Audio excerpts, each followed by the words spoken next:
Salut, c'est Justine de l'équipe YouTube France. Dans cette vidéo, nous allons parler des bases de la monétisation. Pour ceux qui connaissent déjà les principes, cette vidéo n'est qu'une première étape. D'autres contenus en français arriveront plus tard sur cette chaîne. Je vous laisse donc poser toutes les questions en commentaire. Pour générer des revenus sur YouTube, vous devez participer au programme partenaire YouTube. Vous pouvez postuler à ce programme dès que vous avez atteint 1000 abonnés et cumuler 4000 heures de durée de visionnage sur les 12 derniers mois. Vous pouvez accéder à ces données dans votre Creator Studio. Une fois accepté dans le programme, il est alors possible de générer des revenus grâce à des fonctionnalités comme les souscriptions de chaîne, Super Chat et même en mettant en avant vos éventuels produits dérivés. Vous pouvez aussi diffuser des annonces sur vos vidéos, mais pour y être autorisé, vous devez respecter les consignes relatives au contenu adapté aux annonceurs.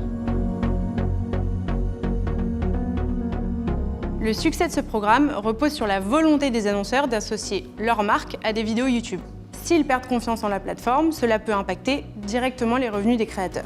C'est pour cela qu'il est essentiel que leurs annonces soient diffusées sur des vidéos en accord avec leur marque.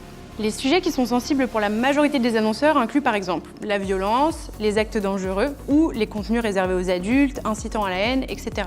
Pour voir la liste complète de ces sujets, vous pouvez cliquer sur le petit i en haut à droite.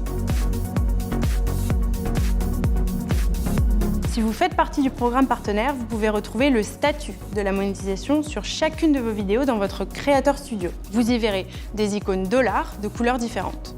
Les 3 couleurs sont gris, jaune et vert. Si vous voyez une icône verte, votre vidéo est monétisée. Elle ne présente donc pas de contenu sensible pour les annonceurs. Si vous avez une icône grise, la vidéo ne monétise pas parce qu'elle fait l'objet d'une revendication Content ID ou d'un avertissement pour non-respect du règlement de la communauté. Un dollar jaune à côté d'une vidéo signifie, quant à lui, que la monétisation y est restreinte. Donc, que votre vidéo ne présente peu ou pas d'annonces car elle ne répond pas aux critères en termes de contenu adapté aux annonceurs. Alors oui, si vous pensez qu'il y a une erreur et que votre vidéo est bien adaptée à toutes les marques, vous pouvez demander un examen manuel. Pour ça, rendez-vous dans votre Creator Studio. Nos équipes dédiées reçoivent chaque jour beaucoup de demandes que nous nous efforçons d'examiner le plus rapidement possible. Le sujet de la monétisation via les annonces est un sujet très important pour tout l'écosystème YouTube, en France et dans le monde. C'est un processus qui évolue au fil de nos discussions avec les annonceurs et évidemment avec vous tous.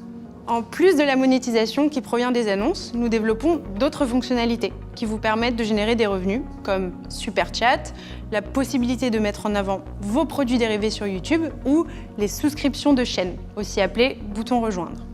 Récemment, nous avons par exemple ajouté différents niveaux de prix sur ce bouton. C'était une évolution que beaucoup d'entre vous nous avaient demandé. Si vous voulez en savoir plus, vous pouvez retrouver les liens dans la description. N'hésitez pas aussi à nous poser d'autres questions en commentaire et à très vite.